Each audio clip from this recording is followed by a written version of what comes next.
Ini mengisahkan sebuah tragedi kelam menciptakan kutukan yang mengubah laut menjadi perwujudan dendam yang tak terpadamkan. Ribuan nyawa melayang dalam perang saudara yang dipicu oleh keserakahan dan pengkhianatan, menyebabkan darah mengalir begitu deras hingga menyatu dengan ombak. Sejak saat itu, lautan yang seharusnya menjadi sumber kehidupan berubah menjadi kutukan yang menelan siapa saja yang berani mendekatinya.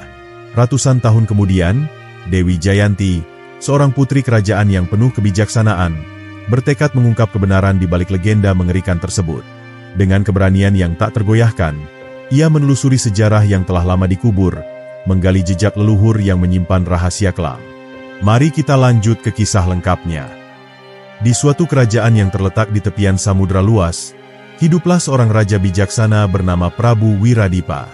Kerajaannya makmur, rakyatnya hidup tentram, dan tanahnya subur. Namun, di balik kejayaan itu, ada sebuah perjanjian lama yang hampir dilupakan oleh semua orang. Perjanjian itu dibuat oleh leluhur sang raja dengan para penghuni lautan, sebagai jaminan agar samudera tetap tenang dan tidak menelan daratan. Namun, waktu berlalu, dan janji itu tak lagi diingat oleh generasi penerusnya. Salah satu syarat dalam perjanjian tersebut adalah pengorbanan darah suci setiap 100 tahun sekali. Darah itu harus berasal dari keturunan langsung raja yang berkuasa. Jika syarat ini tidak dipenuhi, maka laut akan bangkit, menuntut apa yang seharusnya menjadi haknya. Namun, Prabu Wiradipa yang kini menduduki tahta tidak mengetahui hal ini.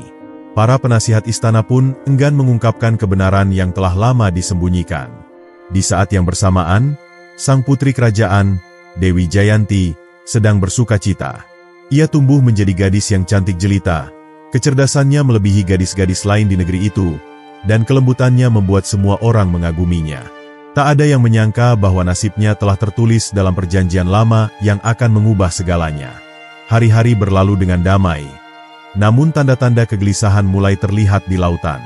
Ombak yang biasanya tenang berubah menjadi ganas tanpa alasan yang jelas. Para nelayan mengeluhkan perahu mereka yang terombang-ambing hebat di tengah badai yang tiba-tiba datang.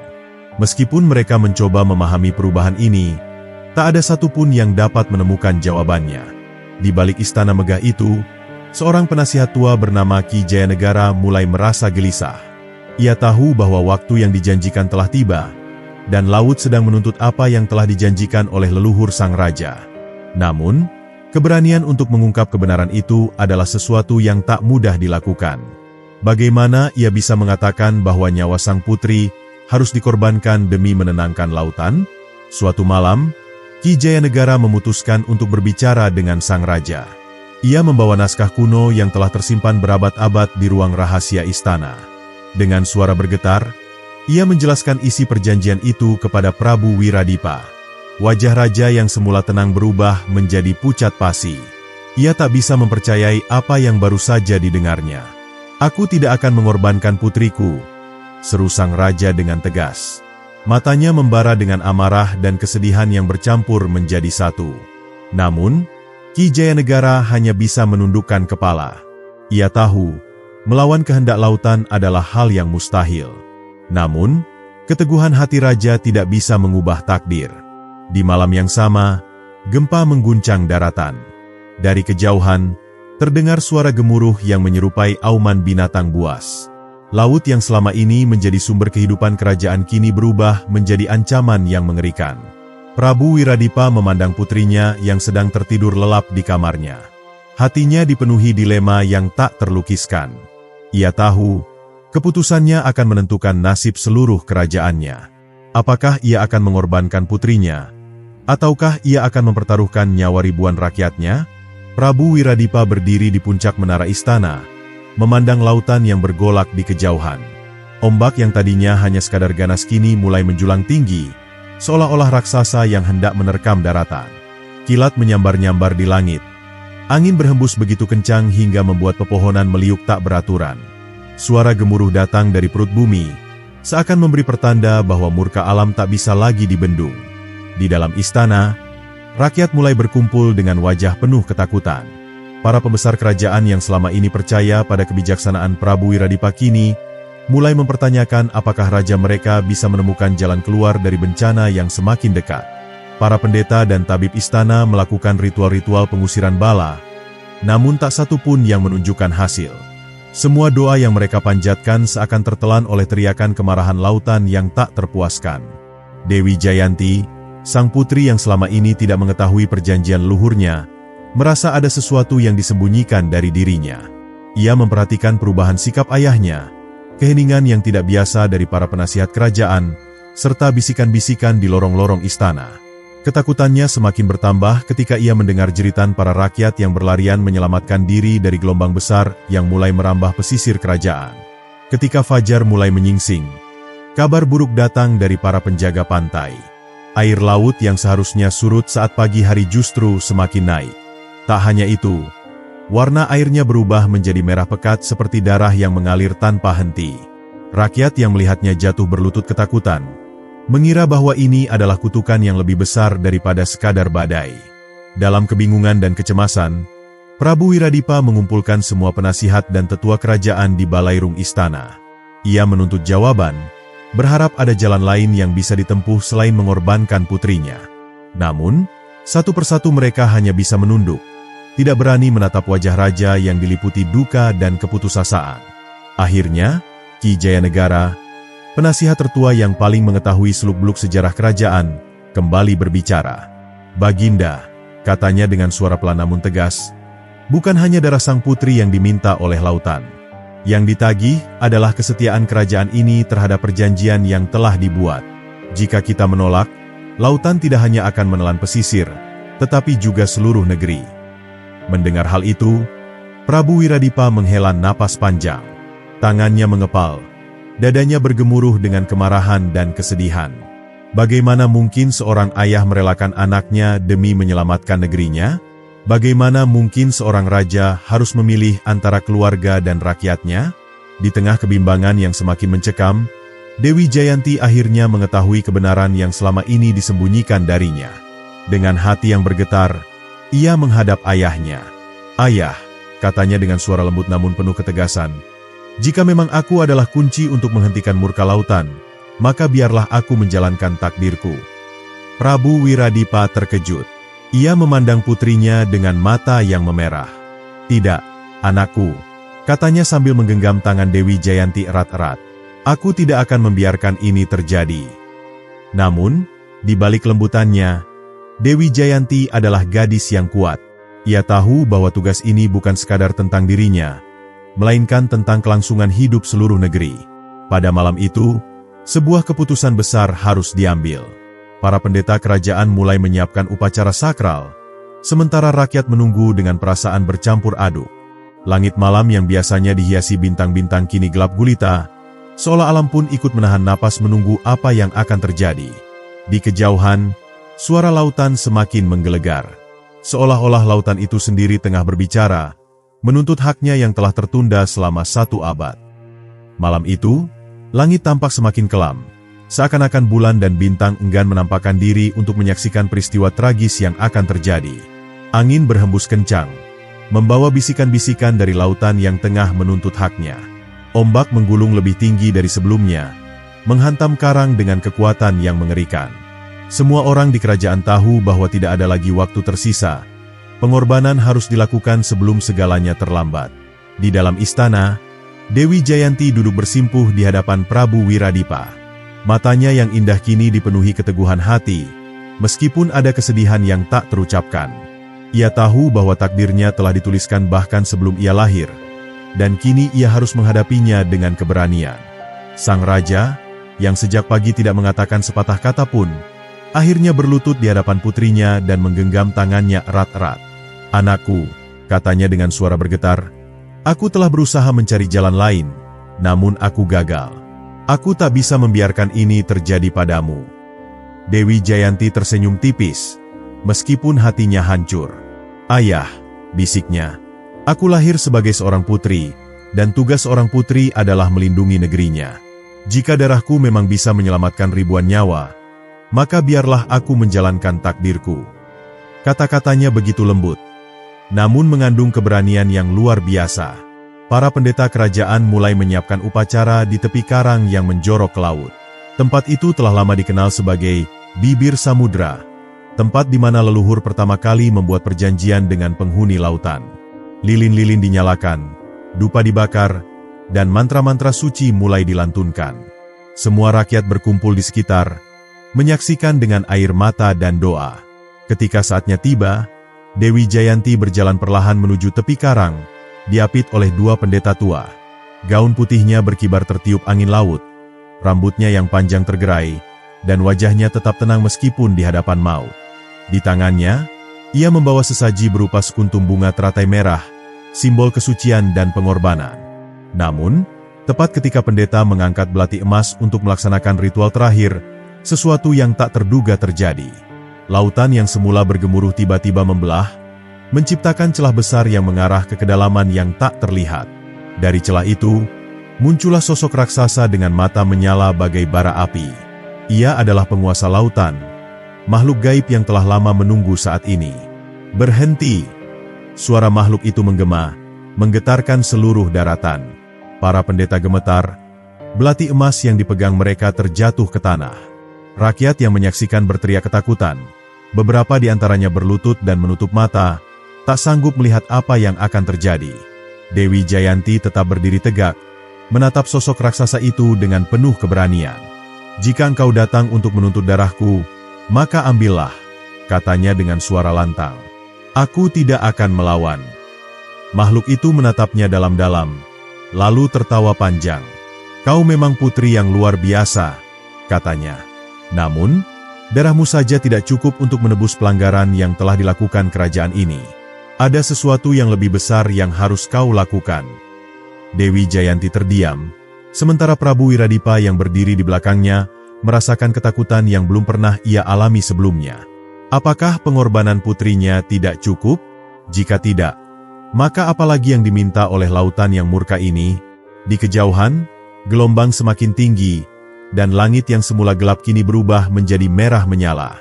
Seakan-akan, seluruh alam tengah menyaksikan perundingan terakhir antara manusia dan penguasa lautan. Penguasa lautan berdiri tegap di atas ombak yang menggulung. Tatapannya tajam menembus malam yang penuh ketegangan. Sosoknya yang raksasa tampak seperti bagian dari samudera itu sendiri. Kulitnya kebiruan, matanya berpendar seperti bintang yang menyala di dalam kegelapan. Ia menatap Prabu Wiradipa dengan pandangan penuh amarah. Lalu suaranya menggema di udara, membuat setiap hati yang mendengarnya bergetar. "Darah putrimu memang suci, tetapi itu tidak cukup. Ada dosa besar yang telah dilakukan leluhurmu, dan dosa itu masih mengikat negeri ini dengan kutukan." Prabu Wiradipa terperanjat. "Dosa besar? Apa yang kau maksud, wahai penguasa lautan?" tanyanya dengan suara bergetar. Ia telah mendengar tentang perjanjian leluhur, tetapi tidak pernah tahu bahwa ada sesuatu yang lebih mengerikan di baliknya. Selama ini ia percaya bahwa pengorbanan darah setiap 100 tahun adalah harga yang harus dibayar agar kerajaan tetap aman. Tetapi jika itu tidak cukup, maka apakah yang sebenarnya telah terjadi di masa lalu?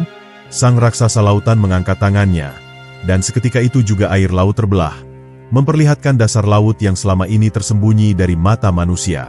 Semua orang yang menyaksikannya menahan napas. Di bawah sana, terlihat sebuah kota yang hancur, reruntuhan istana dan bangunan-bangunan megah yang kini telah ditelan samudra. Dari puing-puing itu, cahaya merah menyala seperti bara api yang tak pernah padam. "Inilah dosa leluhurmu," seru penguasa lautan. "Dahulu kala, kerajaan ini berdiri di atas kehancuran bangsa lain. Kerajaan leluhurmu menenggelamkan sebuah negeri hanya demi memperluas kekuasaannya.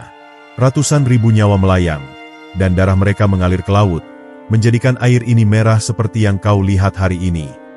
Prabu Wiradipa terdiam, wajahnya pucat. Ia tidak pernah mendengar kisah ini sebelumnya. Sejarah yang diajarkan di istana selalu menyebut bahwa kerajaan mereka adalah negeri yang damai dan tidak pernah menumpahkan darah tanpa alasan. Tetapi kini, di hadapannya, kebenaran yang lebih kelam terungkap. Dewi Jayanti menggigit bibirnya, tangannya mengepal erat. "Jadi, pengorbanan ini bukan untuk menghentikan murka lautan, tetapi untuk menebus dosa leluhur kami?" tanyanya. Suaranya nyaris berbisik. Penguasa lautan mengangguk. Setiap 100 tahun, lautan meminta darah sebagai pengingat. Tetapi itu tidak pernah cukup. Kutukan ini akan tetap ada, sampai kerajaan ini menebus dosanya dengan keadilan yang sesungguhnya. Para penasihat istana yang selama ini berdiam diri mulai berbisik di antara mereka. Jika yang dikatakan penguasa lautan itu benar, maka selama ini kerajaan mereka telah menipu dirinya sendiri. Ritual pengorbanan hanyalah upaya sia-sia untuk menenangkan murka yang tidak pernah benar-benar reda. Jadi, apa yang harus kami lakukan? Tanya Prabu Wiradipa akhirnya. Jika darah putriku tidak bisa menghapus dosa itu, maka apa yang bisa kami lakukan untuk menghentikan kutukan ini selamanya? Penguasa lautan menatapnya dalam-dalam sebelum menjawab. Ada satu cara, katanya. Tapi itu bukan hanya sekadar pengorbanan darah, melainkan pengorbanan jiwa. Kalian harus menemukan kebenaran tentang kota yang tenggelam ini. Hanya dengan mengungkapkan dosa masa lalu dan meminta pengampunan yang sejati, kutukan ini bisa dihentikan. Dewi Jayanti menatap reruntuhan di dasar laut dengan perasaan yang tak bisa dijelaskan. Ada sesuatu di sana, sesuatu yang memanggilnya. Mungkinkah roh-roh yang mati di sana masih menunggu keadilan? Apakah mereka yang tenggelam di masa lalu masih belum mendapatkan kedamaian? Malam itu, sebuah keputusan diambil. Daripada mengikuti ritual pengorbanan yang sia-sia, Prabu Wiradipa dan Dewi Jayanti akan mencari jawaban tentang sejarah yang telah lama terkubur. Jika dosa leluhur mereka masih berlumuran darah, maka mereka harus menemukan cara untuk menebusnya. Tetapi pertanyaannya, bagaimana mereka bisa menggali kebenaran dari kota yang telah lama tenggelam? Bagaimana mereka bisa mendengar suara orang-orang yang telah mati berabad-abad lalu? Di kejauhan, ombak kembali bergemuruh, seolah-olah lautan sedang menunggu jawaban mereka. Malam itu, seluruh kerajaan masih diliputi ketegangan. Ombak yang menggulung tinggi kini tampak lebih tenang, seolah-olah lautan sedang menunggu keputusan dari Prabu Wiradipa dan Dewi Jayanti. Tetapi, meskipun air laut mereda, beban yang mereka tanggung justru semakin berat. Kebenaran yang baru saja terungkap menimbulkan pertanyaan yang lebih besar. Bagaimana cara mereka menebus dosa yang telah tertanam dalam sejarah kerajaan ini? Dewi Jayanti berdiri di tepi karang, menatap lautan luas dengan mata yang dipenuhi tekad. Ia tahu bahwa ada sesuatu yang harus ditemukan di dasar laut. Sesuatu yang selama ini tersembunyi di balik kisah-kisah yang telah dimanipulasi oleh waktu. Ayah, katanya dengan suara mantap, aku akan pergi ke sana. Aku akan mencari jawaban di kota yang tenggelam itu. Prabu Wiradipa terkejut mendengar tekad putrinya. Tidak, anakku. Itu terlalu berbahaya, serunya. Tidak ada yang tahu apa yang bersembunyi di dasar lautan. Mungkin ada kutukan yang lebih mengerikan menunggu di sana. Tetapi Dewi Jayanti tidak mundur. Jika kita tidak berani menghadapi kebenaran, kutukan ini akan terus menghantui kita selamanya, katanya. Aku harus melakukan ini, ayah. Aku tidak ingin rakyat kita terus hidup dalam kebohongan. Para penasihat istana kembali berbisik di antara mereka, tetapi kali ini bukan karena ketakutan semata. Mereka mulai menyadari bahwa sang putri bukan sekadar gadis lemah yang hanya menunggu nasib. Ia adalah pemimpin sejati, seseorang yang berani mempertaruhkan nyawanya demi menemukan kebenaran. Salah satu penasihat tertua, Ki Jayanegara, akhirnya melangkah maju. Ada satu cara, katanya. Dahulu kala, nenek moyang kita memiliki ilmu untuk menyelami masa lalu. Tetapi itu bukan penyelaman biasa, melainkan perjalanan ke dalam ingatan lautan itu sendiri. Dewi Jayanti menatap penasihat itu dengan penuh harapan. Bagaimana caranya? Tanyanya. Ki Jayanegara menatapnya dalam-dalam sebelum menjawab. Di bagian terdalam dari teluk kerajaan ini, ada sebuah gua yang disebut Gua Niskala. Di sanalah para leluhur kita dahulu melakukan perjalanan spiritual ke masa lalu. Tetapi untuk bisa masuk ke dalamnya, seseorang harus memiliki kemurnian hati dan keberanian yang luar biasa. Tanpa ragu, Dewi Jayanti segera menyatakan kesiapannya. Prabu Wiradipa, meskipun hatinya masih dipenuhi kecemasan, akhirnya mengizinkan putrinya pergi. Ia tahu bahwa ini bukan sekadar misi pribadi. Ini adalah satu-satunya harapan mereka untuk mengakhiri kutukan yang telah menghantui negeri mereka selama ratusan tahun. Keesokan harinya, diiringi oleh beberapa pendeta dan prajurit setia, Dewi Jayanti berangkat menuju Gua Niskala. Lokasinya tersembunyi di antara tebing-tebing curam yang hanya bisa diakses ketika air laut surut. Setelah berjalan selama berjam-jam, mereka akhirnya tiba di mulut gua yang gelap dan dipenuhi kabut tipis. Udara di sekitarnya terasa dingin, meskipun matahari bersinar terik di langit. Dewi Jayanti, ujar salah satu pendeta, hanya engkau yang dapat masuk ke dalam gua ini. Kami hanya bisa menunggu di luar. Tanpa ragu, sang putri melangkah masuk ke dalam kegelapan. Begitu ia menjejakkan kaki di dalam, suara gemuruh terdengar dari kejauhan, dan seketika ia merasa tubuhnya tertarik ke dalam pusaran yang tak terlihat. Tiba-tiba, semuanya berubah. Ia tidak lagi berada di dalam gua yang gelap, melainkan di sebuah dunia yang berbeda, dunia yang tampak seperti bayangan masa lalu. Di hadapannya, ia melihat kota yang dulu pernah berjaya, dengan menara-menara megah dan istana yang berdiri gagah di tepi pantai. Tetapi di kejauhan, awan hitam mulai menggantung di langit, pertanda bahwa kehancuran akan segera datang. Dengan hati berdebar, Dewi Jayanti melangkah lebih jauh. Jika ini memang perjalanan ke dalam ingatan lautan, maka disinilah ia akan menemukan kebenaran yang selama ini tersembunyi. Dalam keheningan yang mencekam, Dewi Jayanti menatap sekelilingnya. Kota yang dulu megah kini terpampang di hadapannya, tetapi bukan dalam keadaan hancur seperti yang ia lihat di dasar laut sebelumnya.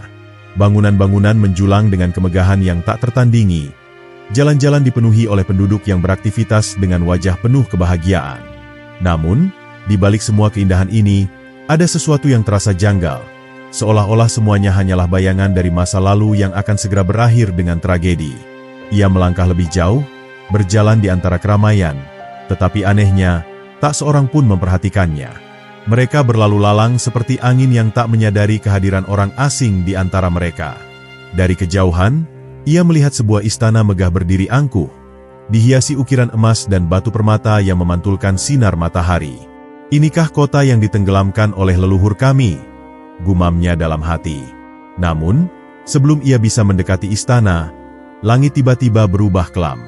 Angin bertiup kencang, dan suara trompet perang terdengar menggema di udara. Penduduk yang tadinya tenang kini berlarian dengan panik, sementara pasukan bersenjata lengkap mulai memasuki kota dengan kuda-kuda yang meringkik liar. Dewi Jayanti berdiri kaku, menyaksikan kehancuran yang mulai terjadi di hadapannya. Ia melihat seorang pria yang mengenakan jubah kebesaran berdiri di atas balkon istana. Wajahnya dipenuhi kebanggaan, tetapi juga kelicikan. Dari bisikan angin, Dewi Jayanti mendengar namanya disebut, Prabu Anantawira, leluhur dari garis kerajaan tempat ia berasal. Dengan mata kepala sendiri, ia menyaksikan bagaimana nenek moyangnya mengkhianati perjanjian yang telah dibuat dengan penguasa kota ini. Dari balik reruntuhan, seorang perempuan berambut panjang dan mengenakan pakaian kebesaran kerajaan berdiri dengan mata berkaca-kaca. Kau telah mengkhianati kepercayaan kami, Prabu Anantawira, serunya. Kau datang dengan janji persaudaraan, tetapi ternyata hanya membawa kehancuran. Prabu Anantawira tertawa dingin. Kau terlalu naif, Ratu Satyani.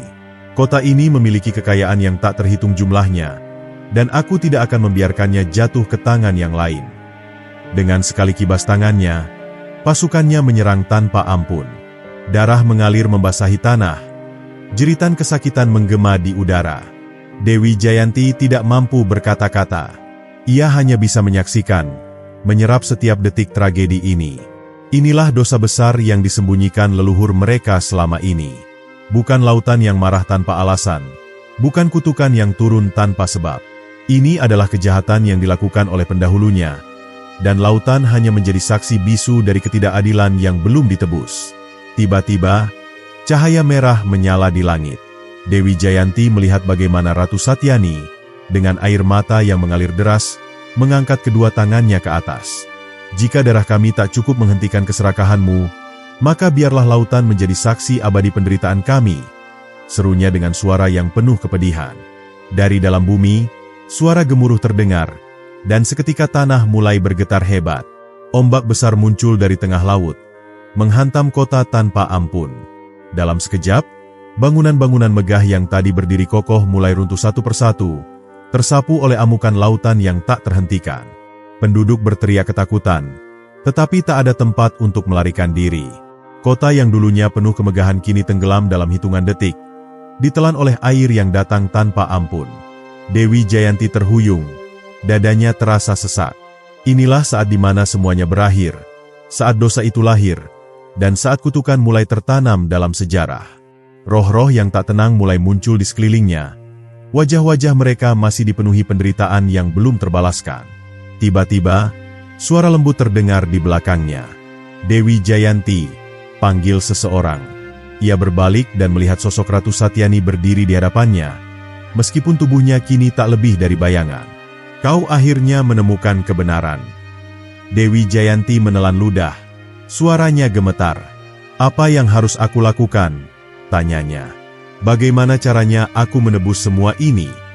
Sang ratu tersenyum sedih. "Kau harus mencari pengampunan yang sejati," katanya.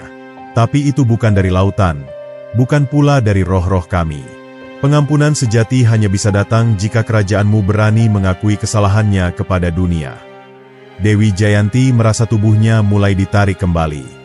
Bayangan kehancuran mulai memudar, dan perlahan-lahan ia kembali ke dalam gua. Saat ia membuka matanya, ia tahu bahwa perjalanan ini belum selesai. Masih ada tugas yang harus ia selesaikan. Dewi Jayanti terbangun dengan napas memburu. Tubuhnya masih terasa lemas akibat perjalanan spiritual yang baru saja ia lalui. Cahaya remang-remang dari dalam gua Niskala mulai kembali menyadarkannya akan kenyataan. Ia kini telah mengetahui kebenaran yang selama ini terkubur dalam-dalam di dasar lautan. Kebenaran yang begitu mengerikan, tetapi juga begitu penting untuk dibawa ke permukaan. Namun, ia sadar bahwa perjalanan sejatinya baru saja dimulai. Ia keluar dari gua dengan langkah tertatih. Tatapannya kosong namun dipenuhi tekad. Para pendeta dan prajurit yang menunggunya segera menghampiri, menanyakan keadaannya dengan penuh kekhawatiran. Namun, Dewi Jayanti hanya menggelengkan kepala, menandakan bahwa ia baik-baik saja. Tanpa berkata-kata, ia berjalan lurus menuju istana. Ada hal yang jauh lebih penting daripada sekadar menjelaskan apa yang terjadi. Ia harus memastikan bahwa kebenaran ini tidak lagi disembunyikan. Setibanya di istana, Prabu Wiradipa langsung menghampirinya. Wajah sang raja tampak penuh kecemasan. Tetapi sebelum ia sempat berbicara, Dewi Jayanti sudah lebih dulu menundukkan kepalanya. "Ayah," katanya dengan suara bergetar, "kita harus bicara." Prabu Wiradipa mengernyitkan dahi, tetapi ia mengangguk, mempersilakan putrinya masuk ke dalam ruangan pertemuan kerajaan. Di dalam ruangan itu, para penasihat istana sudah berkumpul, menunggu penjelasan dari sang putri yang telah melakukan perjalanan berbahaya. Dewi Jayanti berdiri di tengah, mengatur napas sebelum mulai berbicara. Dengan suara mantap, ia menceritakan segala yang ia lihat, tentang kejayaan kota yang tenggelam, tentang pengkhianatan Prabu Anantawira, dan tentang kutukan yang lahir dari darah yang tertumpah dengan sia-sia. Ia tidak melewatkan satupun detail, memastikan bahwa setiap orang yang mendengarnya merasakan beban yang sama seperti yang ia rasakan. Suasana di dalam ruangan berubah menjadi hening yang mencekam. Para penasihat saling bertukar pandang, seolah-olah mereka tidak percaya dengan apa yang baru saja mereka dengar. Prabu Wiradipa sendiri tampak terkejut. Wajahnya yang biasanya tegas kini dipenuhi rasa bersalah yang sulit disembunyikan. "Jadi ini semua adalah akibat dari dosa leluhur kita?" tanyanya dengan suara parau. Dewi Jayanti mengangguk. "Ya, ayah. Dan jika kita tidak melakukan sesuatu untuk menebus kesalahan ini, maka kutukan ini akan terus berlanjut. Tidak hanya untuk kita, tetapi juga untuk generasi yang akan datang." Seorang penasihat tiba-tiba berdiri, ekspresinya penuh kegelisahan. "Tapi bagaimana kita bisa menebus kesalahan yang telah terjadi ratusan tahun lalu?" tanyanya. "Bagaimana kita bisa mengembalikan sesuatu yang telah hancur oleh waktu?" Dewi Jayanti menatapnya dengan penuh keyakinan. "Kita tidak bisa mengembalikan apa yang sudah hilang," katanya. "Tetapi kita bisa mengakui kesalahan kita. Kita bisa menunjukkan kepada lautan dan kepada roh-roh yang masih terperangkap di dalamnya, bahwa kita tidak lagi hidup dalam kebohongan. Pengakuan adalah langkah pertama menuju penebusan yang sejati." Prabu Wiradipa menatap putrinya dalam-dalam. Ia tahu bahwa kata-kata Dewi Jayanti benar, tetapi keputusan ini bukan keputusan yang mudah.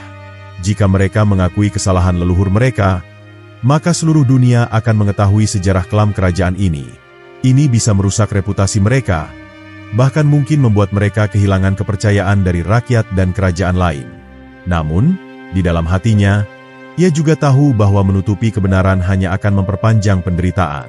Setelah beberapa saat terdiam, sang raja akhirnya menarik napas panjang dan mengangguk. Kita akan melakukannya, katanya mantap. Kita akan mengungkapkan kebenaran kepada rakyat dan kepada dunia.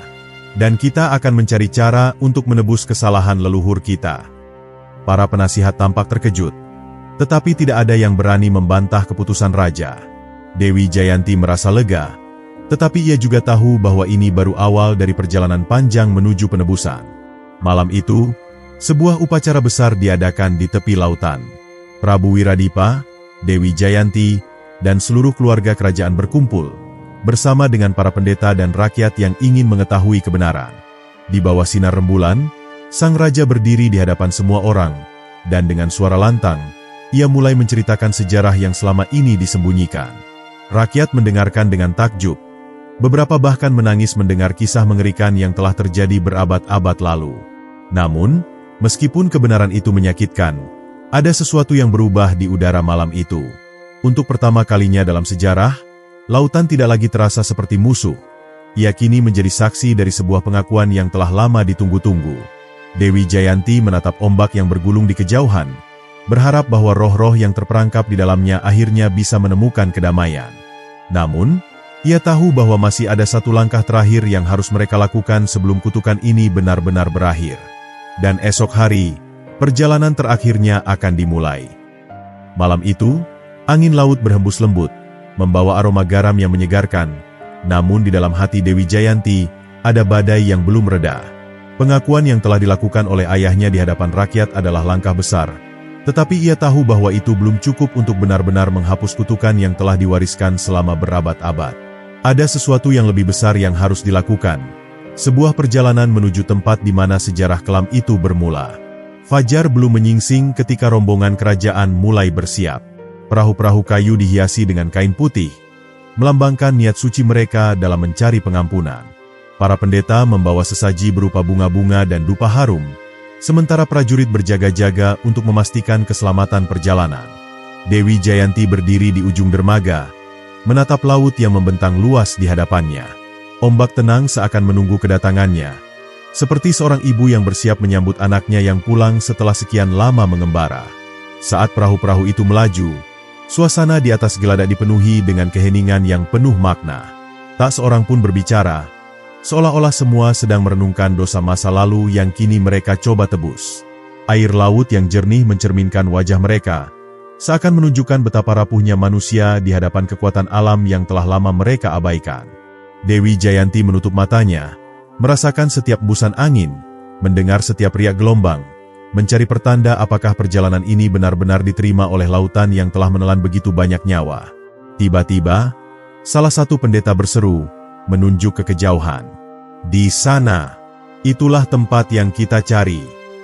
Semua mata tertuju pada satu titik di tengah lautan, di mana kabut tipis menyelimuti permukaan air. Seiring dengan semakin dekatnya perahu, sesuatu yang aneh terjadi. Laut yang tadinya biru kini berubah menjadi merah keperakan, berkilauan seperti permata yang terkena cahaya mentari pagi. Itulah tempat yang diakini sebagai sisa-sisa dari kerajaan yang tenggelam, tempat di mana darah yang tertumpah masih tersimpan dalam ingatan laut. Saat perahu mereka memasuki wilayah itu, udara di sekitar tiba-tiba terasa lebih berat. Suara bisikan samar terdengar, seakan ada jiwa-jiwa yang masih terjebak di antara dunia. Dewi Jayanti merasakan bulu kuduknya berdiri, tetapi ia tidak mundur. Dengan hati-hati, ia mengambil mangkuk perak yang berisi air suci, lalu berdiri di tepi perahu. "Wahai roh-roh yang masih bersemayam di sini," katanya dengan suara lantang, "kami datang bukan untuk menuntut, bukan pula untuk mengusik. Kami datang untuk meminta maaf atas dosa leluhur kami. Kami datang untuk memohon pengampunan dari kalian, dari lautan, dan dari alam semesta yang telah kami sakiti." Sejenak, tidak ada yang terjadi. Namun, perlahan, angin mulai berhembus lebih kencang, dan ombak di sekitar mereka mulai berputar perlahan, membentuk pusaran yang semakin lama semakin besar. Para pendeta segera menaburkan bunga-bunga ke dalam air, sementara dupa yang mereka bakar menyebarkan aroma yang menenangkan. Prabu Wiradipa sendiri ikut turun berlutut, menundukkan kepala dalam sebuah bentuk penghormatan yang paling dalam. Dewi Jayanti lalu menuangkan air suci ke dalam lautan, simbol penebusan yang tulus dari hati mereka. Saat tetesan air itu menyentuh permukaan laut, sesuatu yang menakjubkan terjadi. Cahaya lembut mulai bersinar dari dalam air, membentuk bayangan-bayangan samar yang perlahan mengambil wujud manusia. Itu adalah roh-roh yang selama ini terperangkap, kini mulai terbebas dari belenggu dendam dan amarah yang mengikat mereka selama berabad-abad. Seorang wanita dengan jubah putih muncul di antara mereka. Wajahnya cantik namun dipenuhi kesedihan yang mendalam. Dewi Jayanti mengenalinya. Dia adalah Ratu Satyani, penguasa terakhir dari kerajaan yang telah dihancurkan oleh leluhur mereka. Dengan langkah ringan, roh itu mendekat, menatap Dewi Jayanti dengan penuh ketenangan. Akhirnya, katanya dengan suara lembut, kebenaran telah terungkap, dan kalian telah datang dengan hati yang tulus. Dewi Jayanti menelan ludah. Suaranya bergetar saat ia berbicara. Kami mohon maaf atas segala yang telah dilakukan oleh leluhur kami.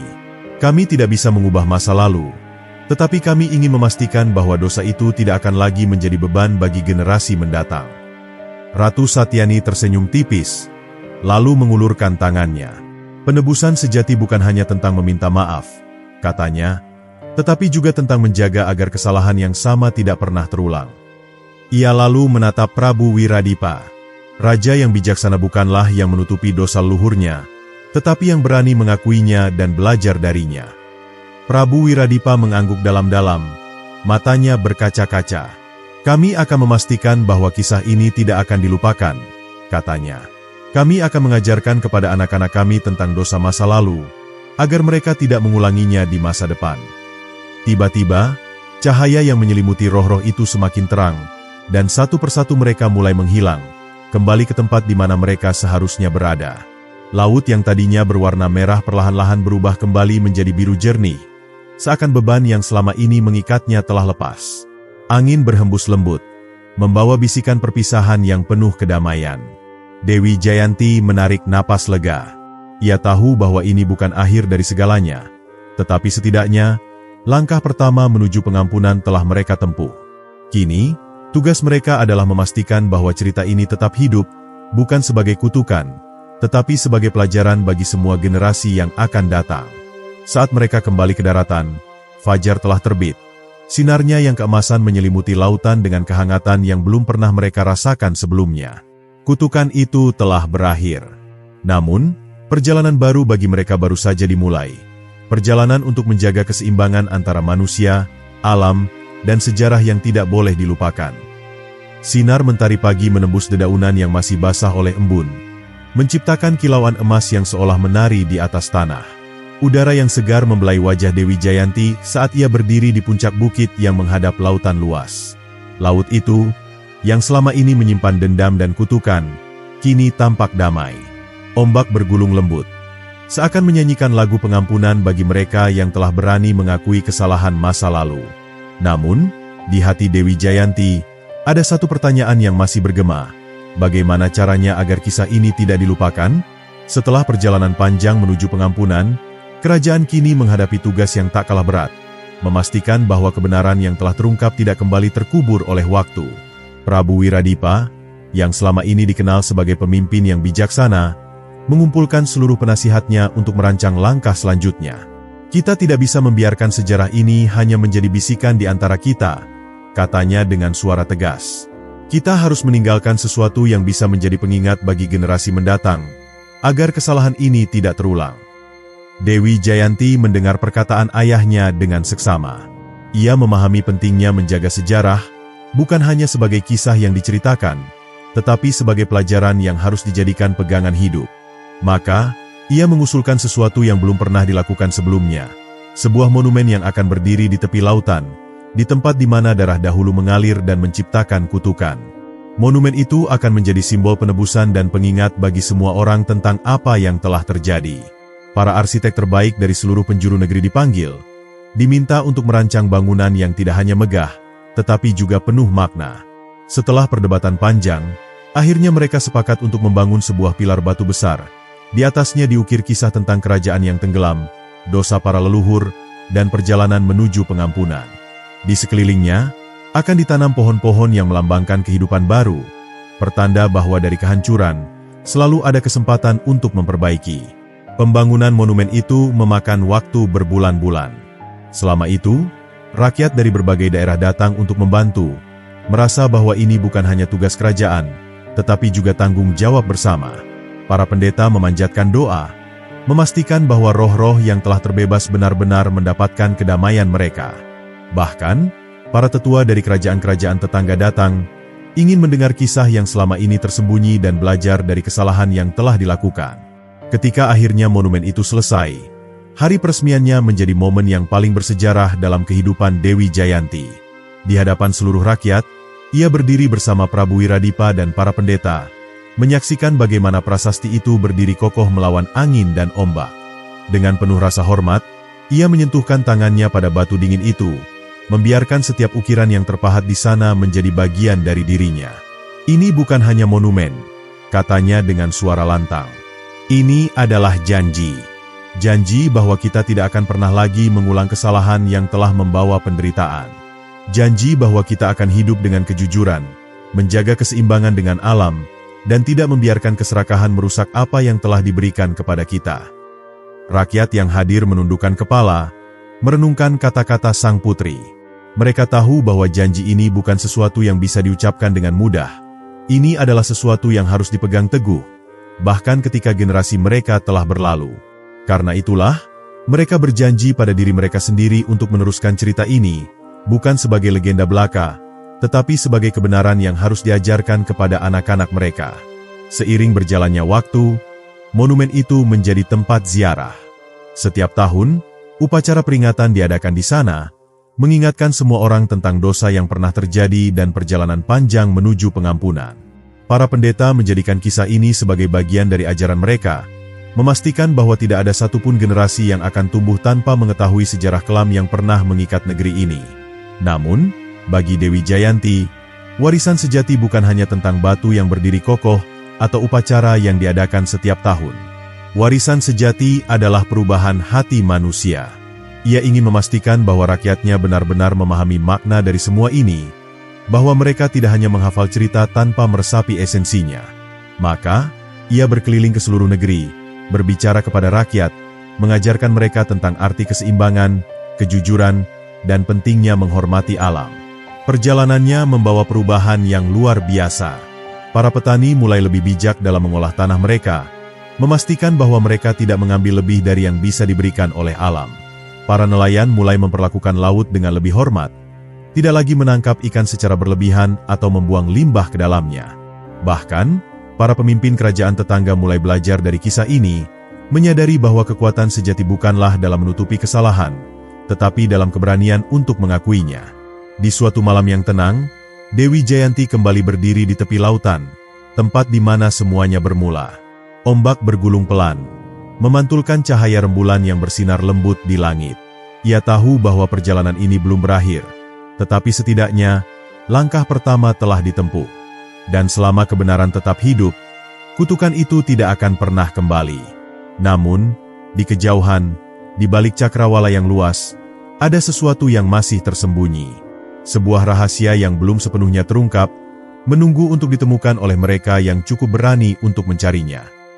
Malam itu, bulan bersinar penuh, memancarkan cahaya keperakan yang berkilauan di atas permukaan lautan. Ombak berayun lembut, seakan berbisik tentang rahasia yang belum terungkap. Dewi Jayanti berdiri di tepi tebing, menatap ke kejauhan, ke arah tempat di mana monumen peringatan kini berdiri kokoh. Ia seharusnya merasa lega, merasa bahwa tugasnya telah selesai, bahwa kutukan itu telah sirna. Namun, jauh di dalam hatinya, ada sesuatu yang mengganjal. Sebuah firasat, seakan ada bagian dari kisah ini yang masih tersembunyi di bawah gelombang. Sejak upacara pengampunan dilakukan, kerajaan memang telah memasuki era baru, di mana keseimbangan antara manusia dan alam mulai dipulihkan. Namun, ada laporan yang mengganggu ketenangan Dewi Jayanti. Para nelayan yang melaut di perairan yang dahulu dikenal sebagai Lautan Darah, mengaku melihat bayangan hitam yang bergerak di dasar lautan. Beberapa dari mereka mendengar suara-suara aneh, bisikan yang berasal dari bawah permukaan air. Ada pula yang mengaku melihat cahaya redup berkilauan di antara ombak, seakan ada sesuatu yang masih terpendam di sana. Penasaran dengan laporan tersebut, Dewi Jayanti memutuskan untuk menyelidikinya sendiri. Dengan ditemani beberapa prajurit dan pendeta kerajaan, ia menaiki perahu menuju titik di mana kejadian-kejadian aneh itu dilaporkan terjadi. Ombak tampak lebih tenang dari biasanya.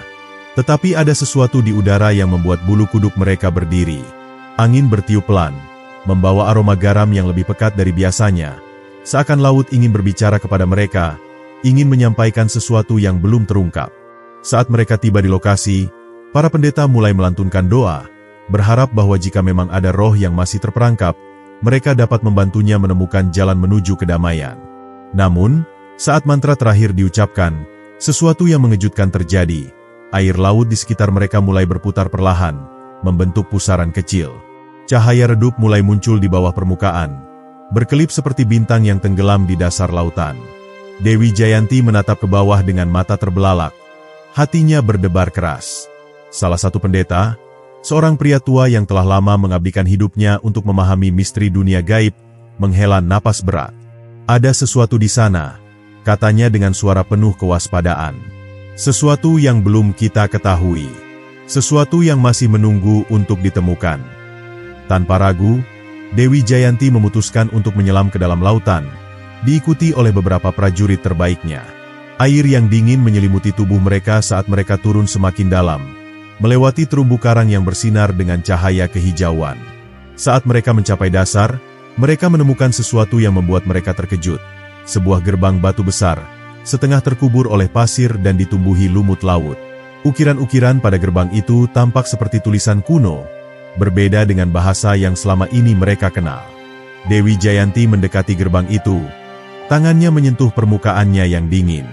Saat itu juga, ia merasakan sesuatu yang aneh.